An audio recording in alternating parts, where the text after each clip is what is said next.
بسم اللہ الرحمن الرحیم وصلی اللہ علی النبی الکریم رب اشرح لی صدری ویسر لی امری واحلل عقدۃ من لسانی یفقہوا قولی۔ 12 جون 2016۔ ایک حدیث مختلف کتابوں میں آئی ہے، لمبی حدیث ہے وہ رمضان کے بارے میں۔ اس کا ایک حصہ یہ ہے کہ فیہ یزداد رزق المومن، یعنی رمضان کے مہینے میں مومن کا رزق بڑھا دیا جاتا ہے۔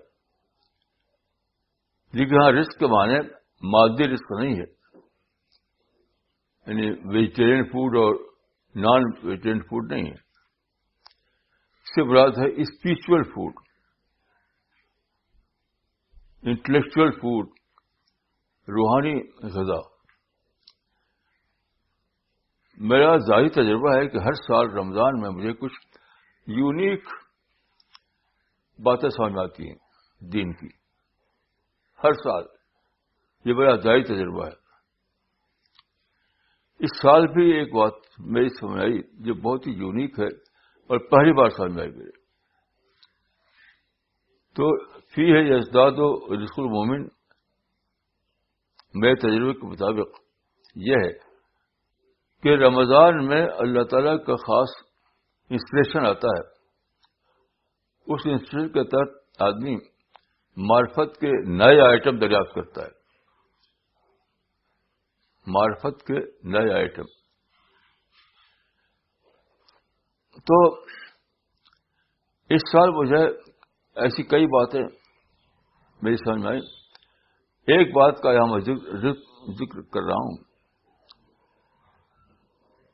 وہ یہ ہے کہ اللہ کی نصرت، اللہ کی مدد۔ اللہ کی مدد کے بارے میں بہت کچھ کہتا رہا ہوں، لیکن اس بار ایک بہت یونیک بات مجھے سمجھ میں آئی۔ اس کی میں آپ کو بیک گراؤنڈ بتاتا ہوں۔ رسول اللہ صلی اللہ علیہ وسلم مکہ میں، آپ جانتے ہیں کہ 610 عیسوی میں آپ نے اپنا مشن شروع کیا۔ 13 سال کے بعد آپ کو مکہ چھوڑنا پڑا، جس کو ہجرت کہتے ہیں۔ تو آپ مکہ سے نکل کر پہلے گئے غار ثور، یہ کیو جس کو کہتے ہیں CAVE، کیو آف ثور۔ وہاں آپ 3 دن رہے، گئے، آپ کا پہلا ہائیڈ آؤٹ تھا یہ۔ غار ثور جو ہے یہ مکہ سے تقریباً 4 کلومیٹر جنوب کی طرف ہے، یعنی ویسٹ کی طرف، اور یہ مدینہ کی الٹی طرف ہے۔ یعنی مکہ سے نکلے تو سیدھے مدینہ کی طرف روانہ نہیں ہوئے، الٹی طرف گئے۔ یہ تھی وژڈم، حکمت، کیونکہ آپ کو پتا تھا کہ جب آپ کے مخالفین جان لیں گے کہ آپ مکہ سے نکل گئے تو وہ اپنے آدمی دوڑائیں گے آپ کو پکڑنے کے لیے، تو فطری طور پر وہ دوڑیں گے مدینے کی طرف۔ تو آپ اگر پہلے ہی مکے سے نکل کے مدینے کی طرف چل پڑتے تو بہت آسانی سے پکڑ لیتے وہ آپ کو۔ تو آپ الٹی طرف گئے، یعنی ویسٹ کی طرف، تقریباً 4 کلومیٹر دور ایک پہاڑ میں ایک کیو تھا، کھو، غار، جس کو غار ثور کہتے تھے۔ یہاں 3 دن آپ ٹھہرے، اس کے بعد آپ مدینے کی طرف روانہ ہوئے۔ تو اس معاملے میں قرآن میں بھی ذکر ہے اور حدیثوں میں بھی ذکر ہے۔ قرآن میں یہ ہے کہ رسول اللہ نے، اس وقت رسول اللہ کے ساتھ صرف ایک آدمی تھے، ابو بکر صدیق۔ 2 آدمیوں کا قافلہ تھا یہ. تو مکے کے جو مخالفین تھے وہ ڈھونڈتے ڈھونڈتے وہاں پہنچ گئے, اور وہ مسلح تھے, ان کے ہاتھوں میں تلوار تھی. تو جب وہاں تک پہنچ گئے وہ, تو حضرت ابوبکر کو معلوم ہوا تو ان پر کچھ گھبراہٹ طاری ہوئی کہ وہ تو یہاں بھی آ گئے. اس وقت رسول اللہ نے فرمایا تھا, جیسا کہ قرآن میں ہے, لا تحزن ان اللہ معنا, غم نہ کرو اللہ ہمارے ساتھ ہے. یہ قرآن کے الفاظ ہے. لیکن حدیث میں دوسرے الفاظ ہیں. حدیث کی کئی کتابوں میں یہ آیا ہے, صحیح مسلم میں بھی ہے, صحیح بخاری میں بھی ہے, کہ آپ نے کہا تھا, یا ابا بکر ما ظنک باثنین اللہ ثالثہما, اے ابو بکر تمہارا کیا گمان ہے ان دو کے بارے میں جن کا تیسرا اللہ ہو. تو یہ جو دو ورژن ہیں, تو میں نے اس پر سوچا, مجھے سمجھ میں آیا کہ جو لٹرل ورژن ہے وہ تو وہی ہے شاید جو حدیث میں ہے. قرآن میں اس کا جسٹ بتایا گیا ہے. آپ نے جو کہا تھا اس کا جسٹ. بعد اس کو سوچتے ہوئے مجھے ایک آیت یاد آئی, ورحمتی وسعت کل شیء, یہ سورہ الاعراف پہ آیت ہے. یعنی اللہ کی رحمت ہر چیز تک وسیع ہے, ہر چیز کو کور کیے ہوئی ہے. تو کیجیے ہر چیز میں, تو انسان بھی ہے, ایک فرد بھی ہے, ایک مومن بھی ہے. تو یہ رحمت ہے اللہ تعالیٰ کی کہ وہاں بھی اللہ تعالیٰ ساتھ ہے جبکہ دشمن گھیرے ہوئے ہیں اور آپ ایک غار میں ہیں, وہاں بھی ساتھ ہے.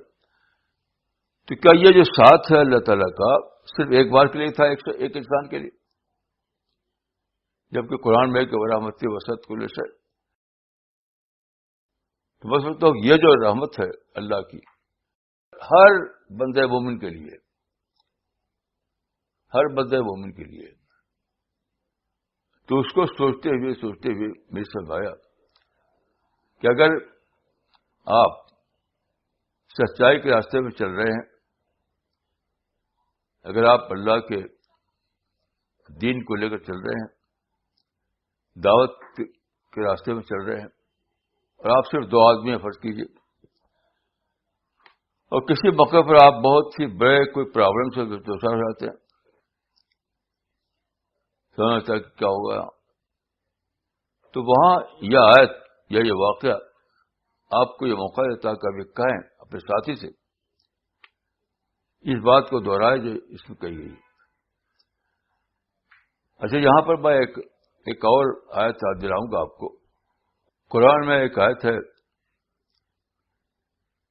ان الذین قالوا ربنا اللہ ثم استقاموا تتنزل علیہم الملائکہ الا تخافوا ولا تحزنوا وابشروا بالجنہ. پھر آگے اس میں ہے کہ نحن اولیاؤکم فی الحیاۃ الدنیا وفی الآخرہ, یعنی فرشتے کہیں گے ایسے انسان پر جو اللہ پہ ایمان لائے اور قائم ہو جائے. قائم ہونے کے معنی کہ اس کے دین پر, اللہ کے بھروسے پر, اس کے اللہ کے بھروسے پر, دین پر, دعوت پر چلنے لگے. تو فرشتے اس کے حامی بنتے ہیں, ولی بنتے ہیں, ساتھی بنتے ہیں. تو میں سمجھتا ہوں کہ ان آیتوں کو, ان حدیثوں کو لے کر ایسے موقع پر آپ اگر یہ کہیں تو صحیح ہوگا کہ یا صاحبی لا تحزن ان اللہ معنا, یا یہ کہ آپ کہیں یا صاحبی ما ظنک باثنین الملک ثالثہما, اے میرے ساتھی تمہارا کیا گمان ہے ان دو کے بارے میں جن کے ساتھ ان کا فرشتہ ہو. کیونکہ قرآن خود بتاتا ہے کہ جب آپ اللہ پہ ایمان لائیں اور اللہ کے راستے پہ چل پڑیں تو فرشتہ آپ کی مدد کے لیے آ جاتا ہے. فرشتہ آپ کی مدد کے لیے آ جاتا ہے. تو ان آیتوں ان حدیثوں کو لے کر اگر آپ کہیں تو فرشتہ بالکل درست ہوگا کہ یا صاحبی ما ظنک بسنین الملک الثالثہم، اے میرے ساتھی تمہارا کیا گمان ہے ان دو کے بارے میں جن کے ساتھ ان کا فرشتہ ہو. اللہ نے ان کی مدد کے لیے فرشتہ بھیج دیا ہو. تو اس سال رمضان میں جو یونیک چیز مجھے دریافت تھی وہ یہ تھی، یونیک چیز. یعنی اگر آپ سچائی کے راستے پر ہیں، دعوت اللہ کے راستے پر ہیں، اور آپ کو مشکلات پیش آتی ہیں، ظاہر ہے کہ دنیا میں ہر وقت چیلنج ہے، مختلف قسم کے چیلنج، ہر وقت پرابلم ہے. تو آپ کے راستے میں بھی ضرور ایسے مسائل آئیں گے، ایسے وقت آئے گا ایسا. تو وہاں پر آپ اللہ کے بھروسے پر قائم رہیے کہ اگر آپ دو ہوں گے تو اللہ آپ کا تیسرا ہوگا، اگر آپ چار ہوں گے تو اللہ آپ کا پانچواں ہوگا. اللہ کے فرشتے ہمیشہ آپ کے ساتھ رہیں گے. تو میں سمجھتا ہوں کہ یہ اس سال رمضان کا یہ گفٹ ہے جو اللہ کی طرف سے ہمارے پاس بھیجا گیا ہے. کیا ہے بندو، غم نہ کرو، اندیشہ مت کرو، صرف یہ کوشش کرو کہ تم سچائی کے راستے پہ ہو. کوئی ٹلٹ تم نے نہیں دکھایا ہے، تم نے کوئی ویکنس نہیں دکھائی ہے. تو اللہ تمہارے ساتھ وہاں موجود رہے گا جب تم موجود ہو. اگر سوچنے کی بات یہ ہے کہ ہم نے اپنے اندر کوئی ویکنس نہ دکھائی ہو. خود رسول اللہ صلی اللہ علیہ وسلم کو جو واقعہ اس میں سوچیے، جب مکہ والوں نے آپ کو چیلنج دیا کہ آپ کو مکہ چھوڑنا پڑے گا ورنہ آپ کو مار ڈالیں گے، سمجھتا ہوں یہ بھی ٹلٹ ہوتا کہ آپ لڑنے لگتے ان سے. آپ چند تھے، وہ زیادہ تھے، تو خام خواہ لڑ کر آپ کو مروانا، یہ اسلام نہیں ہے، یہ اسلام نہیں ہے. یا آپ مدینہ جانے کے بعد کہیں اور جا کے چھپ جاتے تو اللہ کی مدد نہیں آتی. اللہ کی مدد آتی ہے ویل کنسیڈرڈ پلاننگ پر. جب آپ کو مکہ والوں نے یہ چیلنج دیا کہ یا تو مکہ چھوڑو ورنہ ہم تو مار ڈالیں گے، تو آپ نے سوچا. ہجرت was a well considered response to the challenge. آپ نے سوچا سوچا سوچا تو آپ کی سمجھ میں آیا. اس سے پہلے بھی آپ نے پتہ کیا تھا کہ مدینے میں اسلام کی حالت کیا ہے، اسلام کی حالت کیا ہے. چاچا وہاں سے دو وفد آئے وہاں سے. انہوں نے مکہ سے باہر آپ سے ملاقات کی. انہوں نے یقین دلایا کہ آپ مدینہ آئیے، ہم آپ کے ساتھ ہیں. جو کہتے ہیں بیعت عقبہ اولا، بیعت عقبہ ثانی. That was part of his planning. تو آپ کو جب چیلنج دیا گیا تو آپ نے ریئیکٹ نہیں کیا، نہ کوئی ویکنیس دکھائی، نہ ریئیکٹ کیا، نہ کوئی نیگیٹو تھاٹ آپ کے اندر آیا، بلکہ پازیٹو انداز میں آپ نے اپنے فیوچر کی پلاننگ کی. بہت ہی ویل کنسیڈرڈ پلاننگ. تو آپ نے پتہ کیا کہ اس وقت مدینے میں اسلام کی کیا حالت ہے. تو معلوم ہوا آپ کو کہ مدینے میں اسلام تیزی سے پھیل رہا ہے. تو آپ نے بجا طور پر یہ گیس کیا کہ اسلام کے لیے اس وقت مکہ کے مقابلے میں مدینے میں زیادہ اسکوپ ہے. پہلے مدینہ چلو, اس کے بعد مکہ واپسی ہوگی. تو in this sense it was a very well considered planning. تو یہ شرط ہے, آپ کو اگر کوئی صورت سے حال پیش آتی ہے تو آپ اگر ایسا کریں کہ لگیں چیخنے چلانے, غصہ ہو جائیں, لڑنے بڑھنا شروع کریں, تو آپ کو نصرت اللہ کی نہیں آئے گی. نصرت کی شرط یہ ہے کہ آپ ریئیکٹ نہ کریں, منفی رسپانس نہ دیں, بلکہ بہت ہی سوچ سمجھ کر اپنے فیوچر کی پلاننگ کریں. تو اللہ کی مدد آئے گی, اللہ کا انسپریشن آئے گا اور راستے کھلیں گے آپ کے لیے.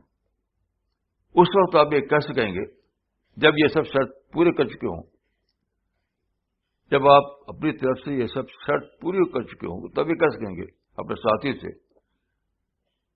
کہ ان دو کے بارے میں تمہارا کیا خیال ہے جن کا تیسرا اللہ کا فرشتہ ہو. تو یہ کتنی بڑی وژڈم کی بات ہے, کتنی بڑی حکمت کی بات ہے, اور کتنا بڑا اس سے آپ کو حوصلہ ملتا ہے, کتنا بڑا یقین آپ کو حاصل ہوتا ہے.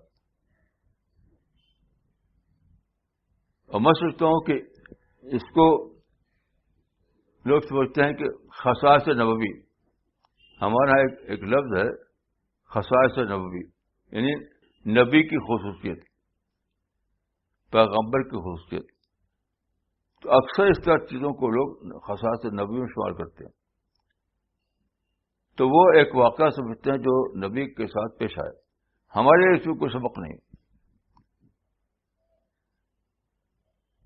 اس واقعے میں جو میں نے عرض کیا کہ آپ کتابوں میں پڑھیے, کتابوں میں اس کو جنرلائز نہیں کیا لوگوں نے. جنرلائز کریں گے تب آپ کو سبق حاصل ہوگا, جنرلائز نہیں کریں گے تو بس وہ رسول اللہ کی ایک معجزہ نظر آئے گا, ایک خصوصیت نظر آئے گی. تو میرا ماننا یہ ہے کہ رسول اللہ کے ساتھ جو بھی پیش آیا وہ سب عام لوگوں کے لیے سنت تھی, سوائے وحی کے. وحی آپ کی خاص چیز تھی, وہی صرف آپ کے لیے تھی. لیکن اور جتنے واقعات پیش آئے, وحی کے سوا جتنے واقعات پیش آئے وہ سب سنت تھی. تو یہ غیر سور کا واقعہ جو گزرا وہ بھی آپ کی سنت ہے, معجزہ نہیں ہے. وہ خصائص نبوی نہیں ہے, خصائص ایمانی ہے. غیر سور کا واقعہ خصائص نبوی نہیں, وہ خصائص ایمانی ہے. اس کا مطلب کیا ہے؟ اس کا مطلب یہ کہ اگر آپ اللہ کے راستے پہ چل رہے ہیں, آپ کا تو اخلاص ہے, آپ نے کوئی ٹلٹ نہیں دکھائی ہے, کوئی جھکاؤ نہیں دکھایا ہے آپ نے, ٹھیک ٹھیک اسی راستے پہ چل رہے جو اللہ نے اور رسول نے بتایا ہے, اور پھر آپ کو کوئی مسئلہ پیش آتا ہے تو اس وقت یقین کے ساتھ آپ کہہ سکتے ہیں اپنے ساتھی سے کہ کوئی ہے نہیں, اگر ہم دو ہیں یا کم ہیں تو ڈرو مت, اللہ کے فرشتے ہمارے ساتھ ہیں, اور یقیناً اللہ کے فرشتے آپ کا ہاتھ دیں گے اور آپ کا کام کوئی بگاڑ نہیں پائے گا. یہ سنت رسول. تو سنت رسول کیا ہوئی کہ کسی صورتحال میں ریئیکٹ مت کرو, نیگیٹو ریسپانس مت دو، لڑائی جھگڑا مت کرو، تشدد مت کرو، اللہ سے دعا کرو، اللہ سے مدد مانگو، اور ایمانی وژڈم کے ساتھ پلاننگ کرو، تو اللہ کے فرشتے تمہارے ساتھ ہوگے. یہاں تک کہ تم یقین کے ساتھ کہہ سکو اپنے ساتھی سے کہ جس طرح سے غیر شعور میں اللہ نے مدد بھیجی اپنے پیغمبر کو، تو وہی خدا اپنے پیغمبر کی امتوں کو بھی بھیجے گا. جس اللہ نے اپنے پیغمبر کو بھیجی تھی مدد، وہی اللہ اپنے پیغمبر کی امتی کو بھی ضرور مدد بھیجے گا، بچنے کا ہم اللہ کے رسول کے راستے پر جمے رہیں.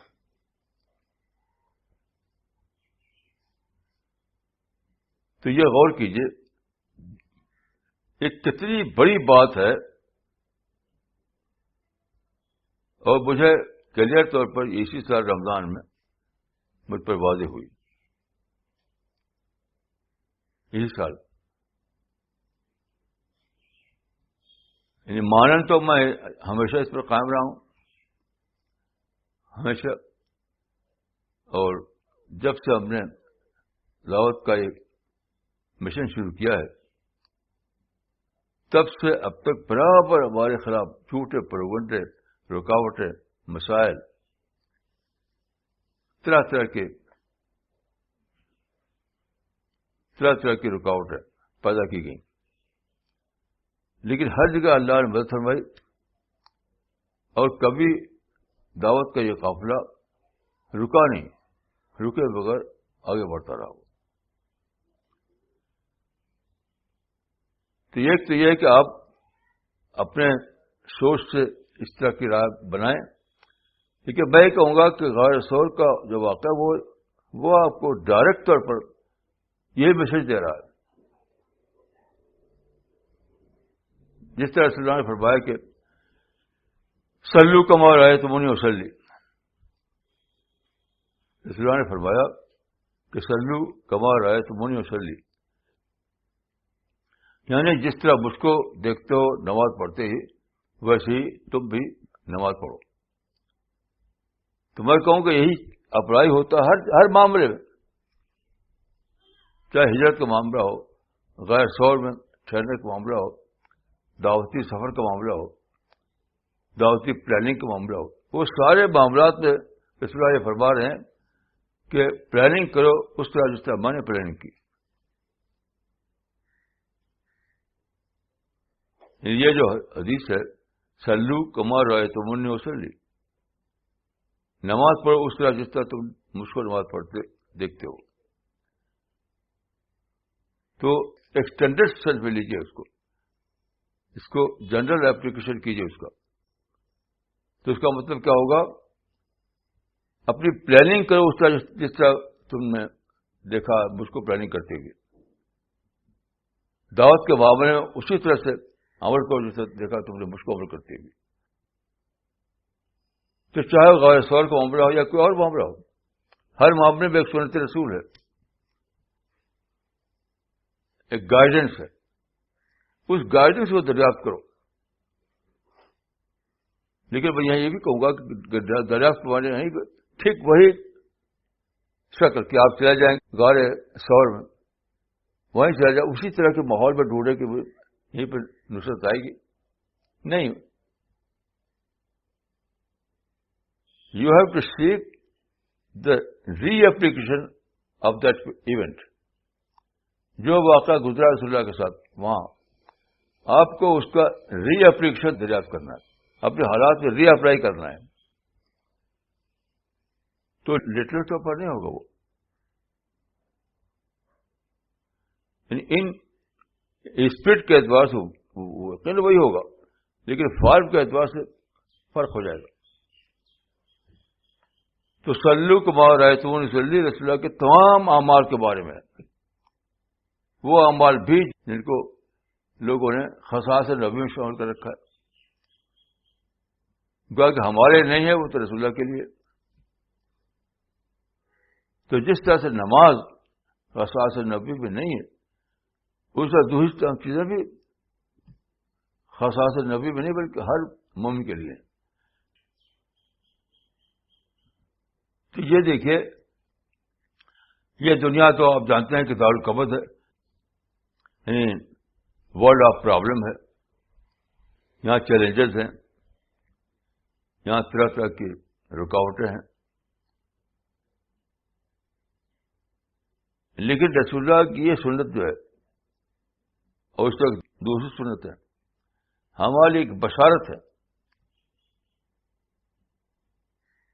کہ غیر شعور میں تو ایسا ہوا تھا کہ جو آپ کے مخالفین تھے وہ تلوار لیے ہوئے نکلے تھے آپ کی تلاش کرنے کے لیے.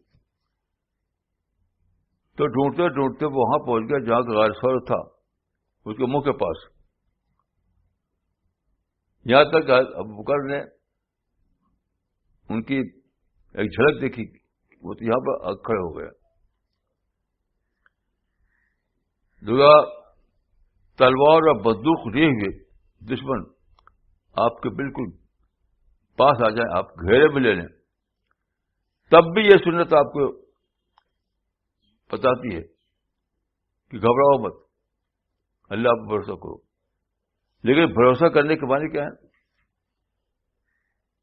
بھروسہ کرنے کے بارے میں اپنی پازیٹو تھنکنگ کو باقی رکھنا، پازیٹو پلاننگ کو نہ چھوڑنا. کسی حال میں نفرت، تشدد، انتقام، لڑائی، یہ اس کا خیال نہ کرنا. تب یہ سنت آپ کے حق میں پوری اترے گی. کوئی بھی سنت رسول یا کوئی بھی اللہ کا وعدہ ہمیشہ مشروط ہوتا ہے، اس کے ساتھ کچھ شرطیں لگی ہوئی ہوتی ہے. اور سب سے بڑی شرط جو ہے وہ صبر ہے. وَإِن تَصْبِرُوا وَتَتَّقُوا لَا يَضُرُّكُمْ كَيْدُهُمْ شَيْئًا. اللہ کے نصرت کو پانے کے لیے سب سے بڑی شرط ہے صبر. صبر کا مطلب کیا ہے؟ کوئی سچویشن پیش آئے، کوئی مسئلہ کھڑا ہو جائے، کوئی ٹربل کریٹ ہو جائے، کوئی بھی آپ کے خلاف صورتحال پیدا ہو جائے، تو ہرگز ریئیکٹ نہ کرنا، ہرگز نیگیٹو تھنکنگ کا راستہ نہ اختیار کرنا، ہرگز یہ نہ سمجھنا کہ بس یہ تو دشمن ہے، اب ان پہ لڑت کریں آپ. نہیں، پوری طرح سے صبر کا مطلب ہے کہ پوری طرح اپنی پازیٹیوٹی کو باقی رکھتے ہوئے، ریئیکشن کیے بغیر اپنی پلاننگ کرنا مثبت ذہن کے تحت. یہ صبر، اور یہ صبر جو ہے یہی سب سے بڑا ذریعہ ہے اللہ کی مدد حاصل کرنے کا. اللہ کی مدد ہمیشہ آتی ہے صبر پر،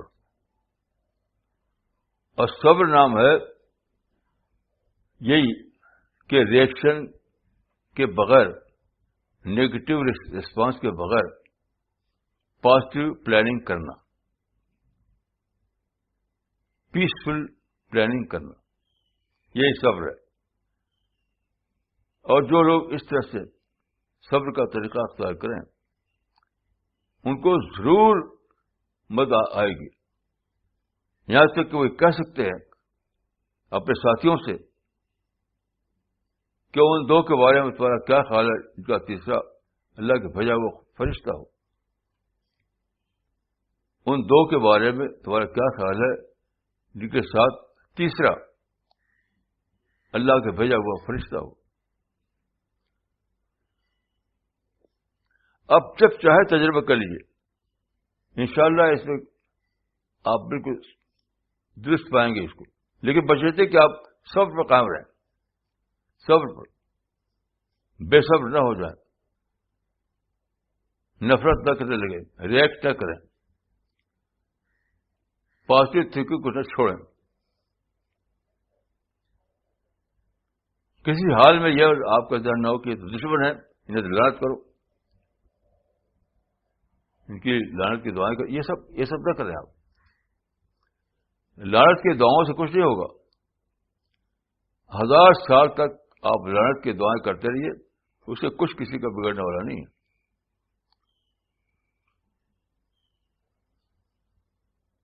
یہ آج کل مسجدوں میں لعنت کی دعائیں کی جاتی ہیں, اس سے کوئی فائدہ نہیں. کچھ بھی ہونے والا نہ تو اب تک کچھ ہوا ہے نہ آئندہ ہونے والا ہے. جس کو کہتے ہیں قنوت نازلہ, قنوت نازلہ جلسوں میں ہوتا ہے, مسجدوں میں ہوتا ہے, لعنت اور بد دعائیں. میں نے اپنے کانوں سے سنا ہے بڑے بڑے جلسے میں بڑے بڑے بزرگوں کو ٹاپ کے بزرگوں کو یہ بد دعا کرتے ہوئے اللہم العنہم, اللہم شتت شملہم, اللہم مزق جمعہم, اللہم دمبر دیارہم. میں نے خود اپنے کام سے بڑے بزرگوں کو سنا یہ دعا کرتے ہوئے, لیکن 100 سال بیت گئے تک کچھ ہوا نہیں کچھ, کیونکہ بد دعا سے کچھ نہیں ہونے والا ہے. یہ کبھی بھی نہیں کہا کہ بد دعا سے کوئی برباد کر دیا جائے, یہ کبھی نہیں ہوگا, یہ ہونے والا ہی نہیں.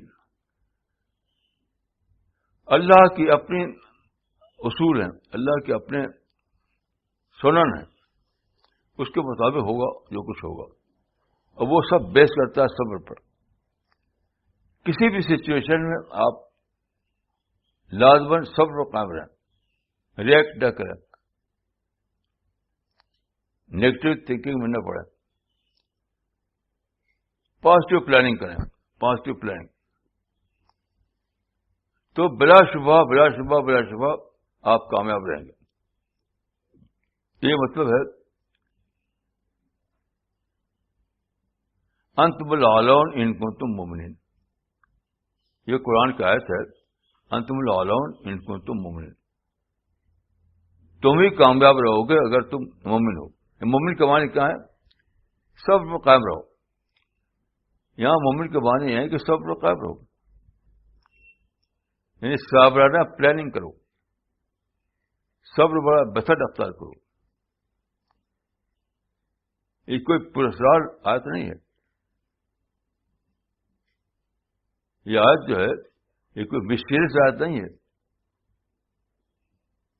انتم الاعلون ان کنتم مؤمنین نہیں, یہ بالکل معلوم آیت ہے.